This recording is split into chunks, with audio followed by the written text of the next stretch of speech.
episode 205 of Lucretius Today. This is a podcast dedicated to the poet Lucretius, who wrote On the Nature of Things, the only complete presentation of Epicurean philosophy left to us from the ancient world. Each week we walk you through the Epicurean texts and we discuss how Epicurean philosophy can apply to you today. If you find the Epicurean worldview attractive, we invite you to join us in the study of Epicurus at epicureanfriends.com. where you'll find a discussion thread for each of our podcast episodes and many other topics. This week, we are continuing to discuss Book 2 of Cicero's On Ends. We've now made it up to section 15, which appears on page 48 and 49 of the Reed edition of On Ends. And where we left off last week was that Cicero was saying that he is now going to turn his attention less from comparing Epicurus to these other philosophers, which we've been doing for the last several weeks, and just focus on what is really one of the ultimate questions that's involved. And he cites Chrysippus as saying that this is the real battle between the philosophies, this issue between virtue and pleasure, and whether pleasure can have any role in the good, the ultimate good, the supreme good, or not. Chrysippus taking the position, of course, that it could not. And what Cicero says he's going to do to try to get at the root of this question is he refers back that Epicurus took the position that there's nothing good and desirable in and of itself other than pleasure. And he says that if I can show you something, Torquatus, that is desirable in and of itself and not for the pleasure that it brings, then I will basically have destroyed your arguments in Epicurean philosophy. I will have shown something that is desirable for itself and therefore is competent and has the jurisdiction and is part of or is the supreme good, and of course dethroning pleasure in the process. So what we're going to be doing today, and as Joshua indicated last week, this is getting deeper than just a sort of a comparative survey of philosophers. What we're going to be doing today is discussing the nature of morality and how Cicero is looking at it in distinction to the way Epicurus is looking at it. And I think we will ultimately come to the root of the question that this is where the ultimate issue lies, the nature of morality. The section we're starting on is around line 45, and Cicero says, by what is moral, we understand something of such a nature that even if absolutely deprived of utility, it may with justice be eulogized for its own qualities, apart from all rewards or advantages. That's a long way of saying that virtue is an end in itself. It doesn't need a reward. It doesn't have anything to do with rewards, and any reward that might be there is certainly not pleasure, but it's desirable in and of itself. And what Cicero says is that, quote, now the nature of this object cannot be so easily understood from the definition I've adopted, though to a considerable extent it can, as from the general verdict of all mankind and the inclinations and actions of all the best men who do very many things for the sole reason that they are seemly, right, and moral, though they see that no profit will follow. And that's something that evokes Aristotle, the Nicomachean Ethics. In the end, Aristotle comes up with, as his test of what people should do, look around to see what the best men of Athens do and use that as your guide, as if that were not circular and lacking in foundation. But that's exactly what Cicero says here, is that you may not be able to understand it from the definition I adopt, but what you should look to is the general verdict of all mankind and the inclinations and actions of all the best men. Yes, Cassius, you're right to say first off that he's employing an argument that is circular and redundant. He's saying that we should look to the best men to understand morality, but how is he defining the best men? Of course, he's defining it by reference to his morality. So that doesn't get us anywhere. That's a terrible place to start. But it's not unusual for Cicero to start there because one of his ongoing occupations is extolling the lives of eminent Greeks and Romans. In fact, as I mentioned previously, he complains about the Epicureans and their failure to do this in Book 1. He never hears the Epicureans extolling the lives of good people, but for the reason that it's, as we've been saying here, a very circular approach to this problem. How did the best men themselves learn to do what they decided to do? Where did they get it from would be a part of the circularity. Exactly. And at the very end of this paragraph, we're going to get to his answer on that question. But he starts out by saying that men are different from other animals, but they most especially differ in this, that they possess reason as a gift of nature and a sharp and powerful intellect, which carries on with the utmost speed many operations at the same moment, and is, if I may so speak, keen-scented, for it discerns the causes of phenomena and their results, and abstracts their common features, gets together scattered facts, and links the future with the present, and brings within its ken the entire condition of life in its future course. This is not, though you might be thinking so, a consequentialist approach to morality. He's not saying that, well, we can see what's going to happen in the future based on our actions in the present, so we should act with that in mind. He's got a different foundation for morality, but he is throwing a lot up here at the beginning. And then he gets into his four, as he calls them, meritorious qualities, or the four cardinal virtues in Cicero's mind. I'm going to go over those quickly. People have translated them differently, but I found a site that has the four virtues of Cicero as wisdom, justice, courage or fortitude, and temperance. And in this paragraph, he gives a sentence to describe each one.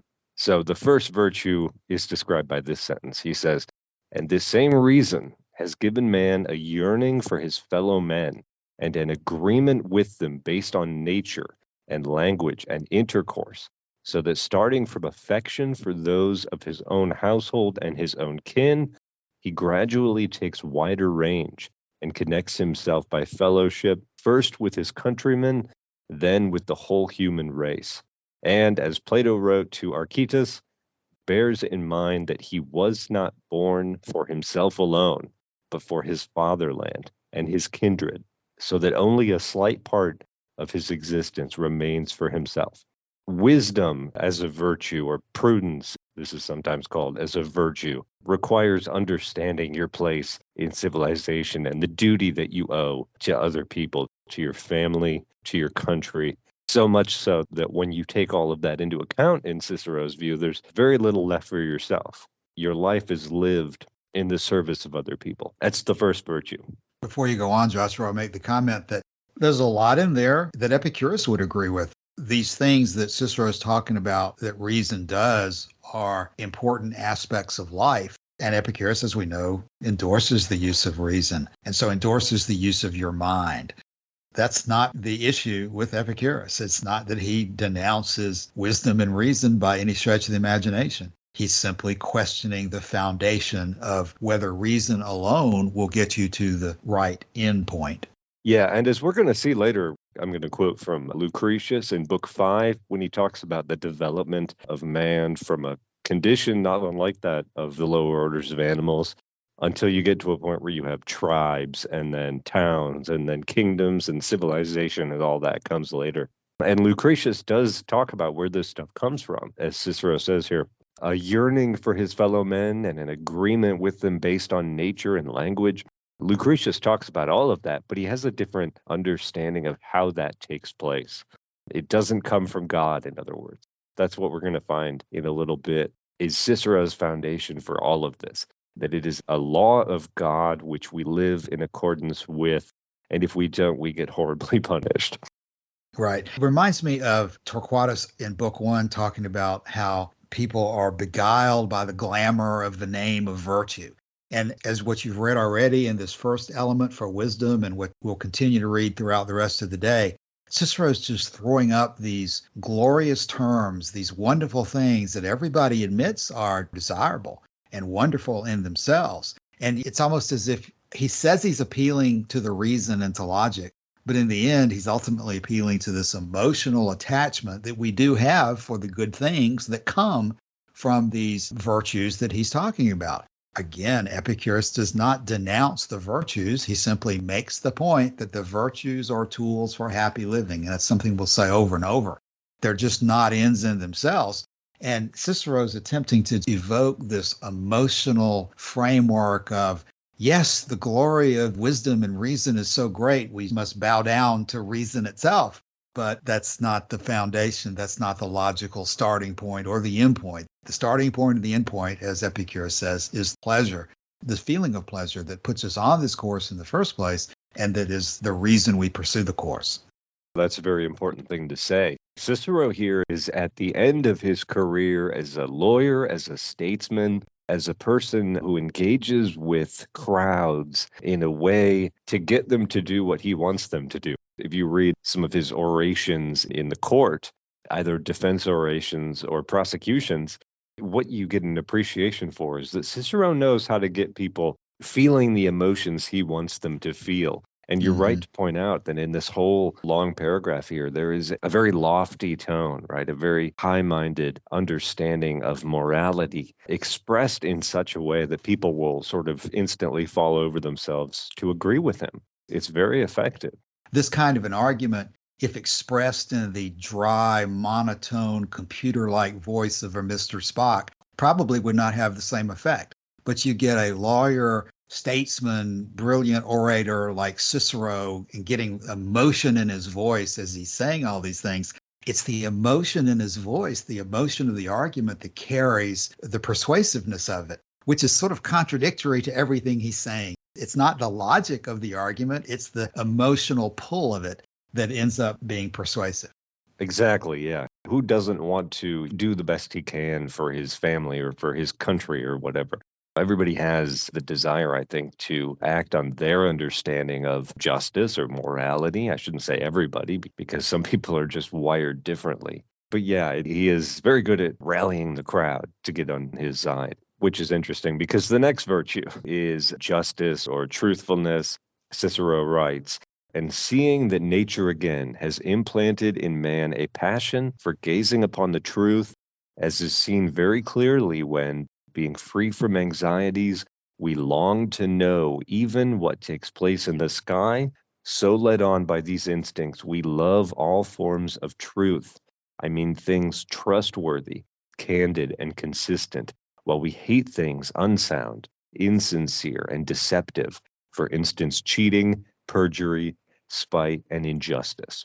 By staking out his claim here that he has grasped morality as an objective or absolute truth, it's very easy to stand on that eminence and look down on these pleasure-seeking hedonist philosophers like Epicurus and make them out to be moral lunatics, people who don't love truth or who will, given the chance, cheat or perjure or commit injustice. It's wrapped up in this package of, I'm Cicero, I'm so wise, I'm so great, I suffer so much in the service of my country, that he takes the throne here from which to give his argument. And it's so based on emotion and passion when he says that reason is his foundation. But it's clear that reason is not his foundation. He's relying on the effect of powerful speech to get his views across.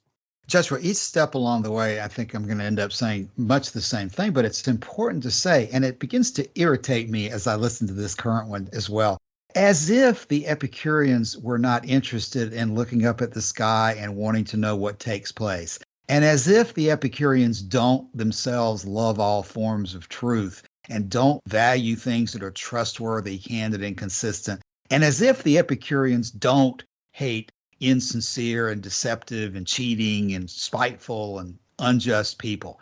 That's not the point, Cicero. Everybody does, as you're saying, have these positions, but the question is not, do they have the positions? The question is where these positions came from, how do they arise, and where are they going? And you're just ignoring the fact that there is no supernatural God. There is no central spot in the universe that has absolute truth in it. And you can reason yourself all day long down the path as far as you want to go, but you'll never understand even what Cicero you're saying here unless you feel the good things that come from those benevolent aspects that you're talking about, and you feel the bad things that come from the painful aspects of it. Pleasure and pain is what makes it all go round. And you're talking as if it doesn't, but you're using pleasure and pain as your motivation for your own discussion. So it begins to irritate me a little bit, but go ahead. Yeah, Cassius. And as you said last week, or quoted last week, Cicero is very careful at the bottom of page 48 to say that the contest is not between me and Torquatus. The contest is between virtue and pleasure. when I go into all these crimes against humanity that I'm going to describe, I'm not accusing you, Torquatus. You're just confused. If you only thought about this a little bit, you would come around to my side. You would see Epicureanism for the amoral monstrosity that it is. And I just need a little bit of time to get you around to my view. But I'm not criticizing you. I'm just criticizing Epicureans. And you're right, it is kind of an infuriating approach to this stuff. So his third virtue is fortitude or indomitability. He says, reason, again, brings with it a rich and splendid spirit, suited to command rather than obedience, regarding all that may happen to man as not only endurable, but even inconsiderable, a certain lofty and exalted spirit, which fears nothing, bows to none, and is ever unconquerable. Well, who doesn't want a certain lofty and exalted spirit, which fears nothing, bows to none, and is ever unconquerable? It seems like everybody wants this, right? Including Epicurus at the end of the letter to Herodotus, and Pythocles says basically the same thing. We agree on the objective. Yeah, what we disagree on is the foundation, and we still haven't gotten to that yet. That's coming up in a little bit. He sets those three apart, wisdom, justice, and fortitude, as sort of like the three main classes, and then he adds that there is a fourth class, and I'm not entirely sure what the relationship is, if this is like a lesser virtue or something, but anyway, it is orderliness or temperance, he says. And now that we have marked out these three classes of things moral, there follows a fourth, endued with the same loveliness and dependent on the other three. In this is comprised the spirit of orderliness and self-control. So in this one, it is dependent on the other three, I guess is what he's saying. Sometimes you get the sense that if you just did one of these things, that would put you on the wrong course. You have to balance and weigh all of these moral qualities in their relation to one another in order to live the most moral life, the life of one of the best men. Yeah, it's always been confusing to me and still is. Is he saying that you can be wise but not temperate? It's always seemed to me that temperance was kind of redundant over and against wisdom, but apparently there's a distinction. And like you said, Cicero says the distinction is the temperance is dependent on the others. And again, once more to mention, it's not like Epicurus does not advocate temperance and self-control. My gosh, half of Epicurean philosophy seems to be about the practical advice that he gives to people about how, in fact, to keep your desires under control. So again, there's no difference in the appreciation for the tool. It's just that we don't appreciate the tool for itself. We appreciate the tool for what it brings to us. Yep. Now, this is the way that Cicero sums this up or brings it all together. And this is somewhat airy, and I'm not even sure what he's trying to say here, but he says this: when the analogies of the spirit have been recognized in the beauty and grandeur of outward shapes, a man advances to the display of moral beauty in his words and deeds. For in consequence of the three classes of meritorious qualities, which I mentioned before, he shrinks from reckless conduct and does not venture to inflict injury by either a petulant word or action, and dreads to do or utter anything which seems unworthy of a man. Joshua, my reaction to that would be that this is just another example of this worship of the word beauty in the Platonic background. There's this issue that there's something in the beautiful that makes it the same as the good, and that the good is always going to be beautiful. And I suppose they're going for this emotional reaction of approval. Maybe beauty is their way of connecting with the feeling of pleasure, but they try to distance it from pleasure itself, as if beauty has a value aside from the pleasure it brings, which of course reminds us all of Epicurus saying that he spits upon the beautiful unless it brings pleasure. It's this continuing issue. Does a thing in itself have value, or is it valuable for the feeling that it brings to us, the pleasurable feeling that it brings to us? So the next thing I have here is a quote from Cicero's other work, The Republic. This kind of relates to the question of morality, and it gives us an understanding of his foundation of ideas like justice and so forth. He says, "There is, in fact, a true law, namely right reason, which is in accordance with nature, applies to all men, and is unchangeable and eternal. By its commands, this law summons men to the performance of their duties. By its prohibitions, it restrains them from doing wrong. Its commands and prohibitions always influence good men, but are without effect upon the bad. To invalidate this law by human legislation is never morally right, nor is it permissible ever to restrict its operation, and to annul it wholly is impossible. Neither the Senate nor the people can absolve us from our obligation to obey this law, and it requires no sextus aelius to expound and interpret it.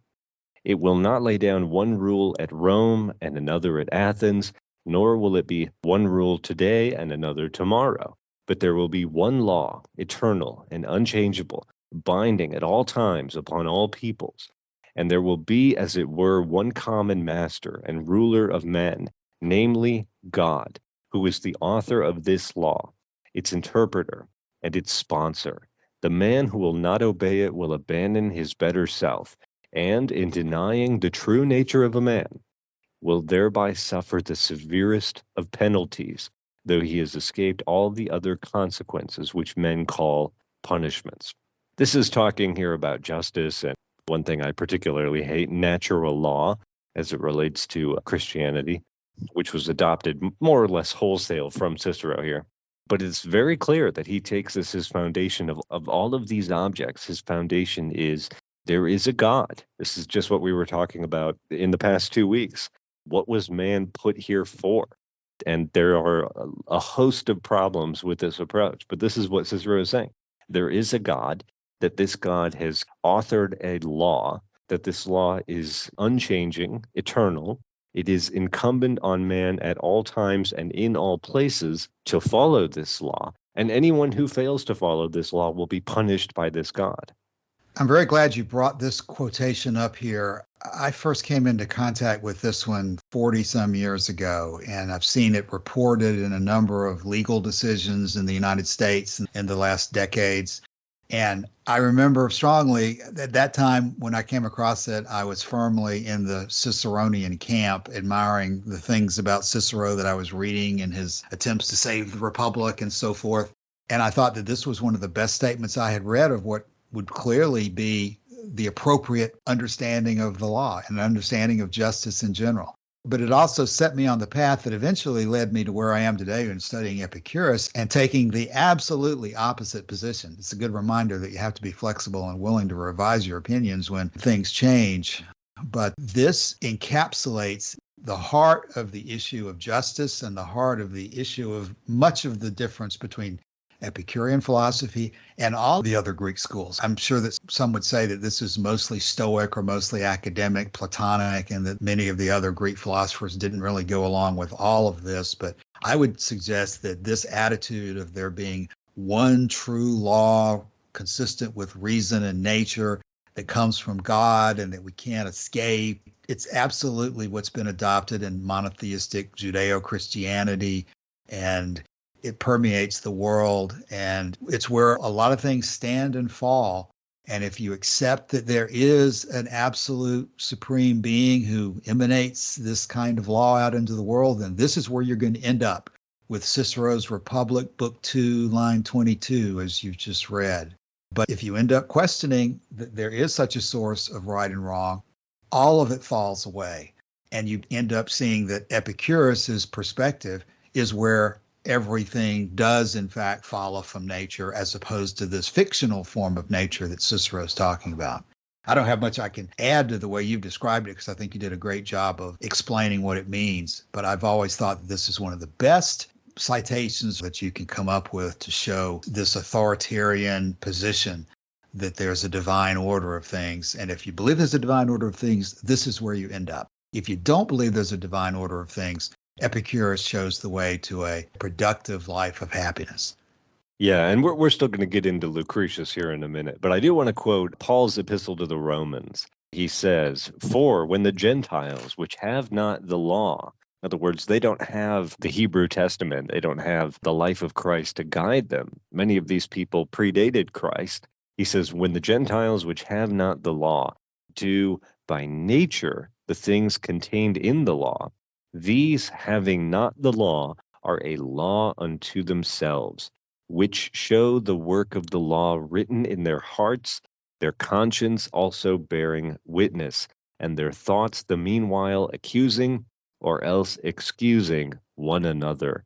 And a historian here in Wikipedia is quoted as saying, there can be little doubt that St. Paul's words imply some conception analogous to the natural law in Cicero, a law written in men's hearts, recognized by man's reason, a law distinct from the positive law of any state, or from what St. Paul recognized as the revealed law of God. This is a clear bridge. This is a clear bridge between virtuous pagan, right, the noble pagan, not allowed in paradise in Dante's works, but is allowed to stand just outside the gates of hell. He doesn't have to go into the inferno because he was a noble pagan. Most pagans are in the inferno, but he is allowed to stand just outside the gates. This is where you'll find Cicero and Aristotle because of this approach to understanding the law. It's founded on the instruction of a God, even if in the thinking of a Christian, it's a God they didn't even know existed, the Christian God. But this is where it takes us. It takes us right here into the New Testament, into the letters of St. Paul. A universalist approach, going back to the quote from Cicero, it will not lay down one rule at Rome and another at Athens, nor one rule today and another tomorrow. So it's going to be the same everywhere, all the time, no matter the circumstances. This one true law never changes. And if you violate it, you are running from God, you're running from yourself, and you're going to suffer the severest of penalties, even if you escape what men call punishment, because there's this lofty universal truth that applies to everyone that we're maybe struggling in the dark and not able to find, but from Cicero's point of view, it's there, and our job is to get in contact with it and follow it. This is where so much of these philosophical issues comes down. Yeah, absolutely. Now, Plato had a dialogue called Euthyphro, a Socratic dialogue in which, if I remember, I haven't looked this up recently, but if I remember the general plot well enough, Socrates knows that he is going on trial very soon. And one of the things he's charged with is impiety, right? Corrupting the youth. And he's trying to get a better understanding of piety. And he meets a man on his way to the court or to the forum or the agora or whatever. He meets a man who is on his way to denounce his own father for impiety to the justice system of Athens. And Socrates thinks to himself, wow, this guy is willing to denounce his own father on the charge of impiety. He must understand piety really well, or he wouldn't do this, which anyone who's read any Socratic dialogue will know what's going to happen next. Socrates is going to talk circles around this guy and get him to realize in the end that he knows nothing about piety. But what results from Euthyphro is the Euthyphro dilemma. And the dilemma is basically this. If we say that piety is what is loved by the gods, is it loved by the gods because it is pious, or is it pious because it is loved by the gods? And whichever answer you take there, it involves you in a whole raft of problems. Are God's commands moral because they come from God, or does God command them because they are moral? Are they moral absent God, in other words? And the problem is, if you take the first view, that God's commands are moral because they come from God, then you're essentially saying that morality is arbitrary. That when God tells Abraham to sacrifice his own son, as he does in the Old Testament, that's a moral requirement for him to sacrifice his own son. And then when God says later in the text that, oh, child sacrifice, I didn't know people were doing this. This is so horrible, it never would have crossed my mind. That child sacrifice is immoral, in other words. So people want to have this idea of God as an unchanging moral nature, but really, if you read that book, he changes quite a lot throughout it. So the dilemma is morality arbitrary, or is morality absolute, and God is merely a transmitter of this morality? God is merely a delivery boy, in other words, of this moral news. In either case, you end up with a lot of problems. Depending on how you answer that question, some people think they have solved this problem. I don't think they really have, but depending on how you answer that question, you are involved in a whole raft of problems. Problems relating to God's alleged omnipotence, questions relating to free will, questions relating to God's alleged omniscience, and so forth. All of these problems are wrapped up in here. But it happens because you take the view that Cicero takes, that morality, justice, that these are unchanging moral laws that are the same everywhere, the same today and tomorrow, because they come from an absolute and unchanging authority, and that authority is God. Joshua, let me add some additional thoughts to that. I think what you've been talking about is really important and goes in a number of different directions that also includes the issues that are out there today in terms of humanism. Because if we go back to what Socrates' question was, is it good because God likes it, or does God like it because it's good? I would suggest that Epicurus would have a problem with both of the two major premises of that question, because the question seems to presume that there is an absolute good on the one hand.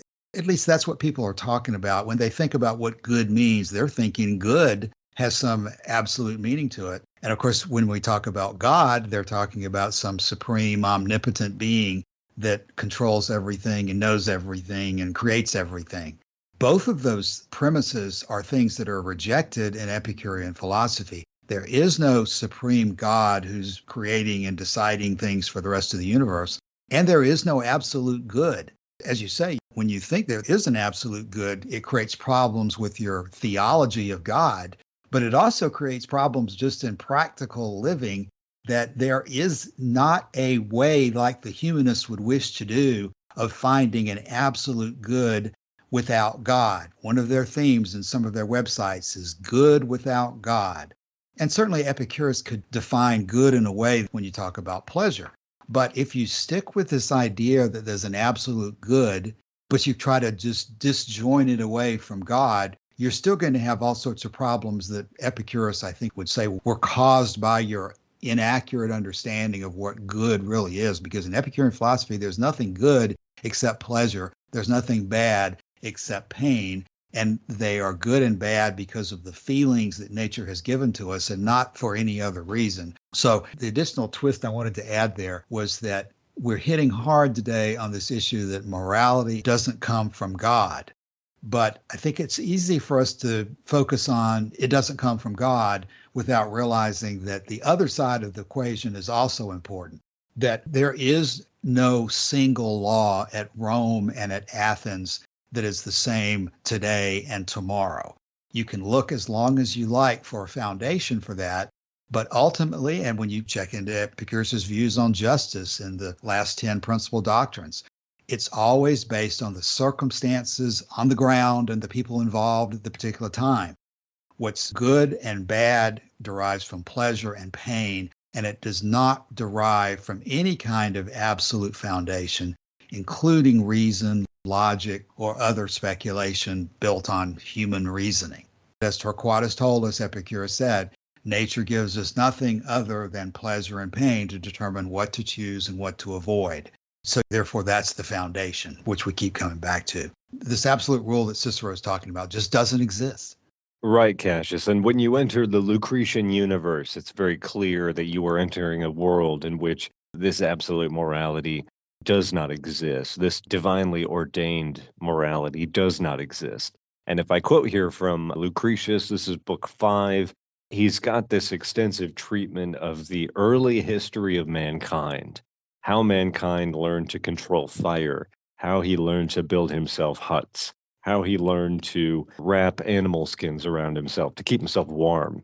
Sort of the culmination of this process is this. He says, then once they had acquired huts, hides, and fire, and woman linked up with man, had moved into one home and learned marriage customs, and they saw themselves creating offspring. At that point, the human race first began to soften. Fire meant their freezing limbs could no longer tolerate the cold so well under heaven's roof, and children soon shattered the stern character of parents with their endearing charms.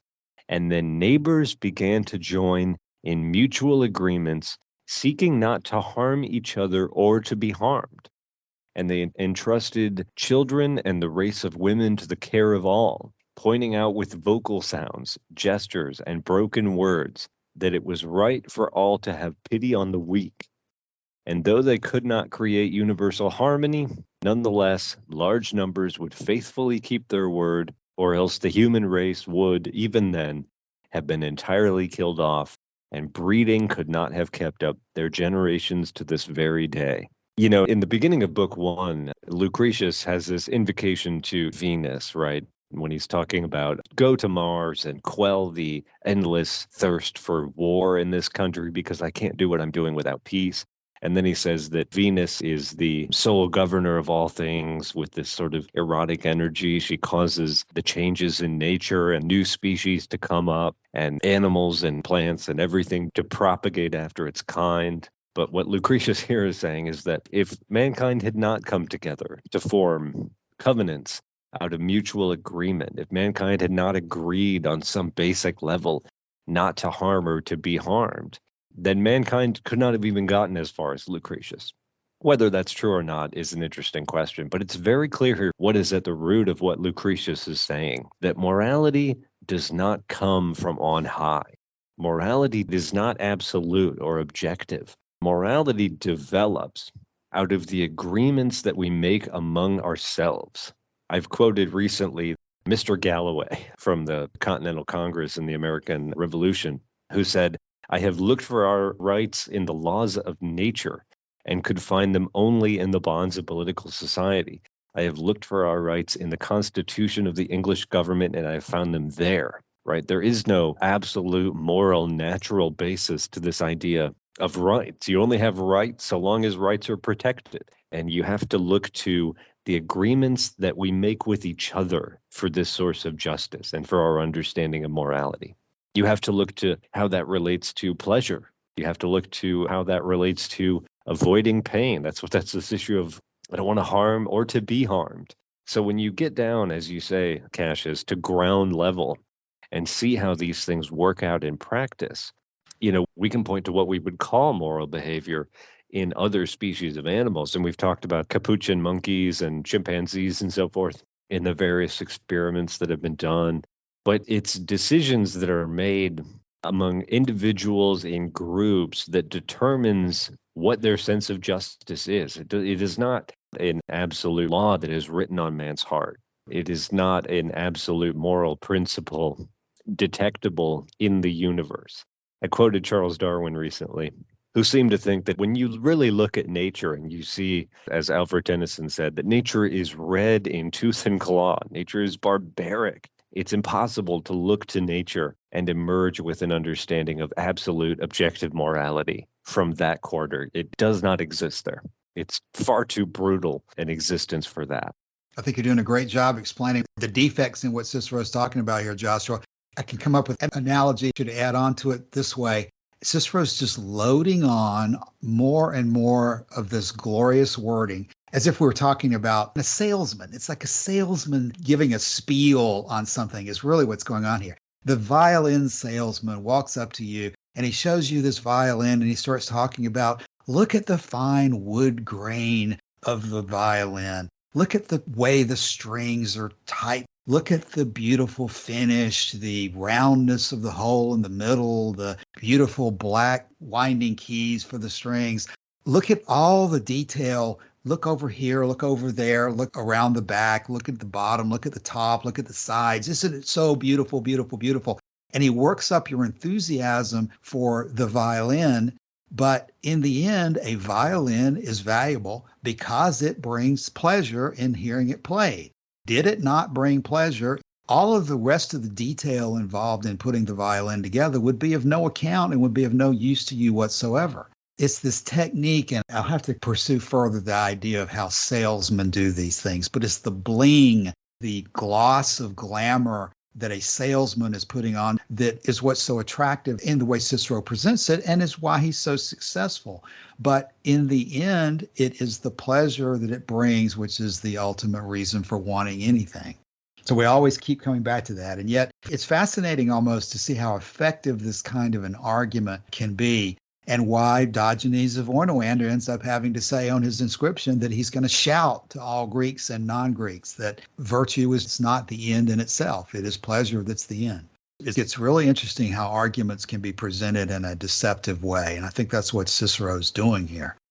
So Cicero goes on in section 15 as we come to the end of today's episode. He says, "Here you have a picture of morality, Torquatus, finished and complete on all sides, which is wholly comprised in these four virtues, concerning which you also talked. Your friend Epicurus says he is altogether ignorant of the nature and properties assigned to morality by those who make it the measure of the supreme good.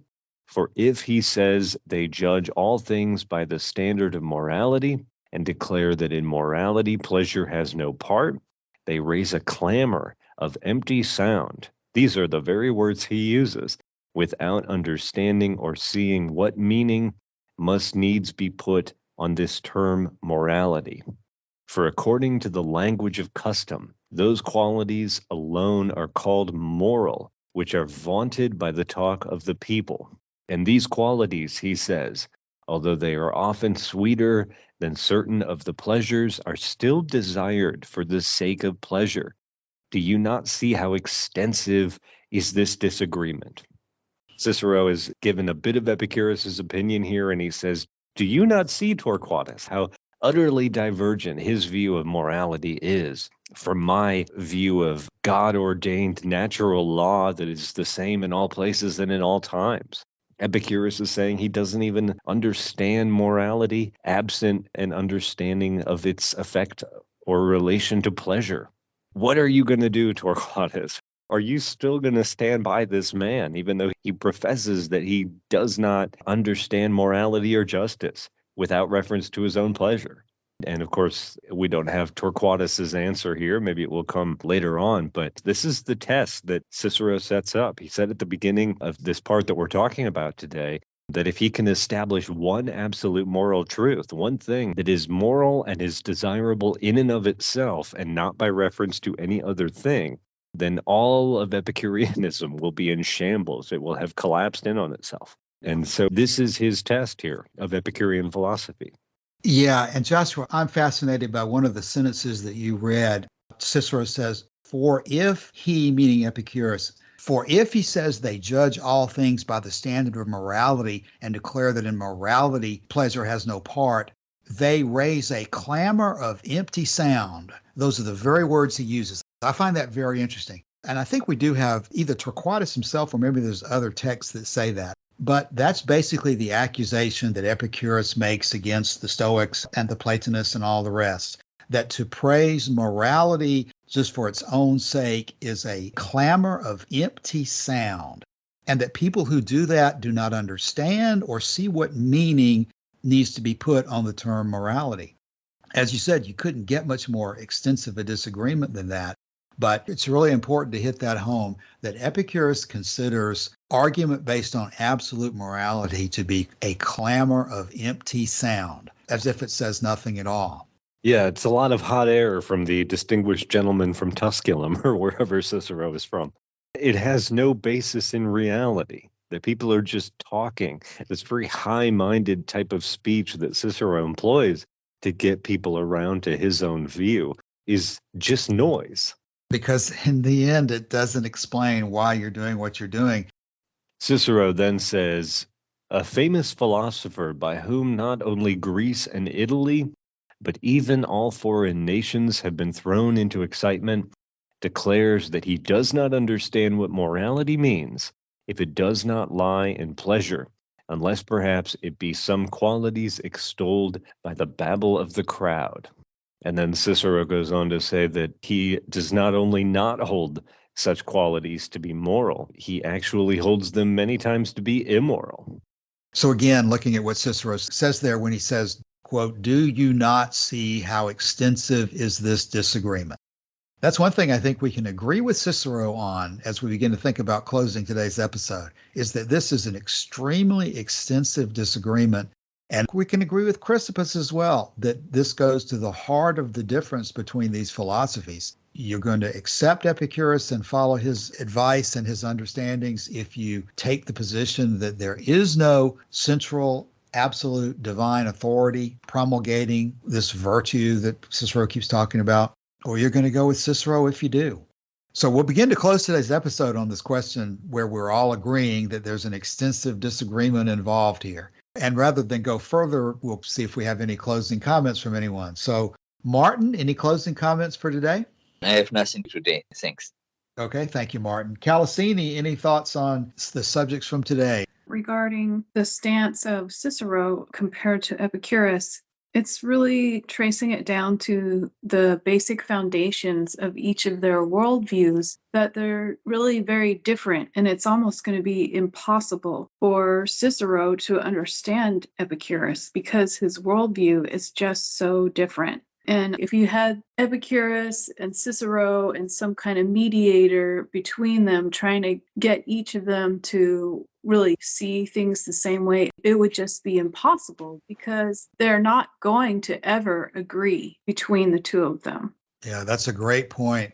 While Epicurus took the position that his philosophy is true and therefore everybody could profit from it, it's clearly not going to be the case that everybody's going to accept it. And it goes back to the physics and to the canonics to a large degree. This is not just a matter of preferences as to vanilla versus chocolate ice cream.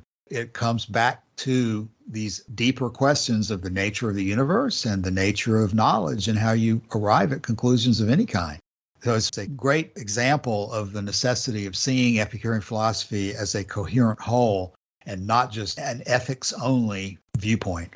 Joshua? Yeah, there's a quote I see occasionally attributed to Cicero, and I haven't gone to the trouble of looking for it, but basically it goes like this. He says, I believe in the immortality of the soul, and I would not have this belief taken from me while I am still alive, even if it's wrong, in other words. Even if the soul is not immortal, I don't want that information while I'm still living. So it's a radically different approach. Now that I've said that, I'm going to have to go find that quote. It's a radically different approach to understanding nature and human life, to start with God and the immortal soul, as Cicero does, or whether you start with early man living in huts and making fire for the first time, as Lucretius does. Where you start the conversation gives an indication as to where you're going to end up. And one final thing I can say is that last week, Cassius, I mentioned that you did a video on pleasure. Well, this week I have to mention your outline on Epicurean philosophy, which is on the forum. So this outline, it's got the headings and the subheadings, and then under each subheading you have your citations, so you can basically click through down to the sort of foundational text for each section. I thought it was very good. I don't know if you have anything more to say about it right now, but it's been very interesting to see this project and how it's unfolded. Yeah, thanks for mentioning that, Joshua. The main thing about it is that it all just stems from how Epicurean philosophy has to be seen as a whole, and how many people will come through the forum, they'll read the Epicurean philosophy pages on Facebook and other parts of the internet, and they're just looking at the ethics because they're just looking at their desire to be happy. And they read some of Epicurus's advice about attitudes to take and things to do and things not to do and so forth. And then they, in many cases, just move on because they don't go further and examine the deeper foundations of the philosophies.